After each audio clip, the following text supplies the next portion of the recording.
So today's story is absolutely insane. Like, I'm not even kidding when I say this.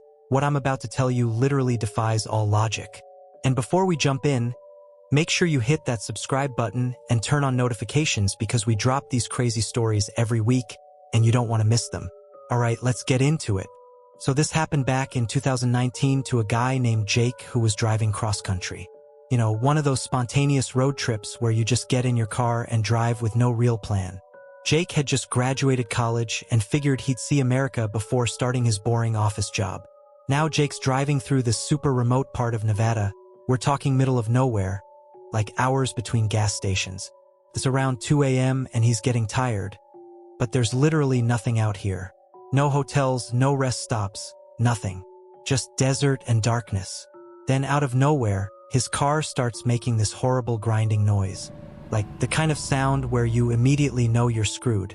Sure enough, steam starts pouring out from under the hood and Jake has to pull over.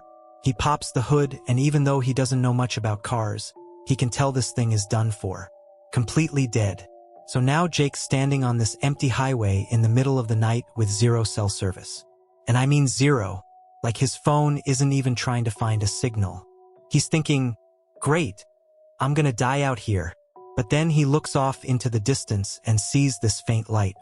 It's way out there, but it's definitely artificial light, not stars or anything.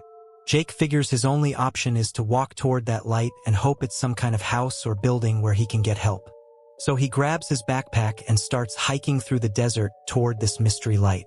After about an hour of walking, and guys, it's pitch black out there, he's using his phone flashlight just to see where he's stepping. Jake finally gets close enough to see what's making the light. And it's this house, just sitting there in the middle of absolutely nowhere. No road leading to it, no power lines, nothing. It's like someone just dropped a perfectly normal suburban house in the desert. But here's the weird part, the house looks brand new. Like, immaculate. Perfect lawn, white picket fence, the works. Which makes no sense because they're literally in the middle of a desert where nothing grows. Jake walks up to the front door and knocks. Almost immediately, this woman opens the door. She's maybe in her 40s, super friendly, and she's like, "Oh my goodness, are you okay? What are you doing out here?" So Jake explains about his car breaking down and asks if he can use her phone to call for help. The woman, let's call her Linda, she invites him in and tells him he can stay the night because no tow truck is coming out here at this hour. Now Jake goes inside and the house is perfect. Like, everything looks like it came straight out of a catalog. Not a speck of dust anywhere. Fresh flowers on every table. The smell of cookies baking in the oven. It's almost too perfect, you know what I mean?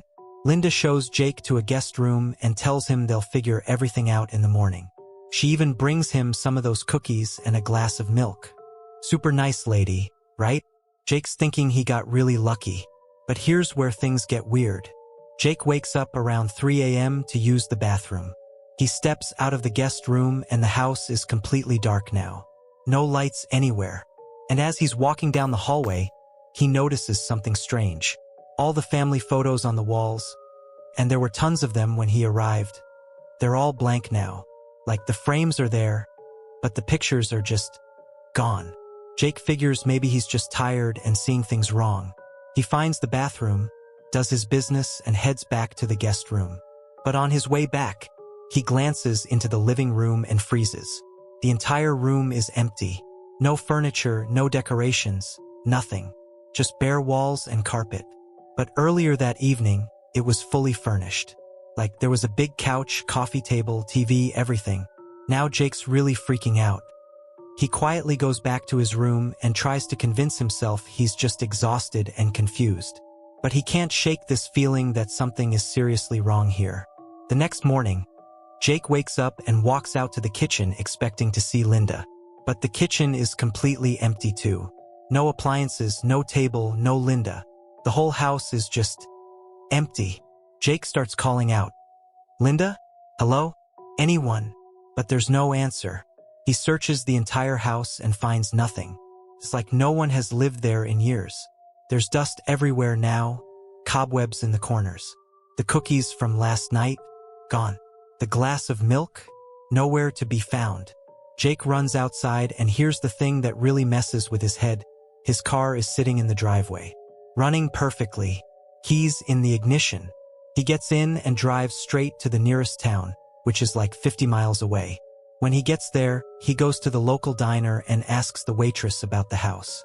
He describes exactly where it was. The waitress gets this weird look on her face and calls over the owner. Jake tells them both about the house and Linda and everything that happened. The owner just stares at Jake for a long time. Then he goes, "Son, there ain't no house out there. That area's been empty desert for as long as anyone can remember." Jake insists he was just there, but the owner shakes his head. He tells Jake that every few years, someone comes into town with the exact same story. Always a stranded traveler who gets help from a woman in a house that doesn't exist. Then the owner drops the real bombshell. He goes, "The thing is, we looked into this years ago after it kept happening. Did some research at the county records office. Turns out there was a house out there once, back in the 1950s. Belonged to a woman named Linda Morrison. But here's the kicker, that house burned down in 1953. Linda died in the fire."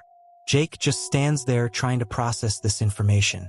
The owner continues, "Every person who's told us this story describes the same woman, same house, same everything. But son, that house has been a pile of ash for 70 years. Jake drove back out there later that day with the diner owner. And sure enough, there's nothing there. Just desert and the charred foundation of what might have been a house decades ago. To this day, Jake has no explanation for what happened. His car never broke down. When they checked it out, there was nothing wrong with it. He has no memory of how he got from the highway to the house or back to his car. But here's the thing that really gets me about this story, Jake isn't the only one. Like the diner owner said, this keeps happening. People get stranded, find this house, get help from Linda, and then wake up to find none of it was real. Some people think Linda is still out there, helping stranded travelers even in death. Others think it's some kind of time slip or dimensional thing. Nobody knows for sure. But the craziest part? Jake went back to that diner 5 years later, just driving through the area again. Different waitress, different owner. But when he mentioned the house story, the new owner goes, "Oh yeah, that happened just last month. Young couple got stranded. Found some lady in a house that ain't supposed to exist. It's still happening, guys. Whatever Linda is or wherever that house comes from, it's still out there helping people who need it most."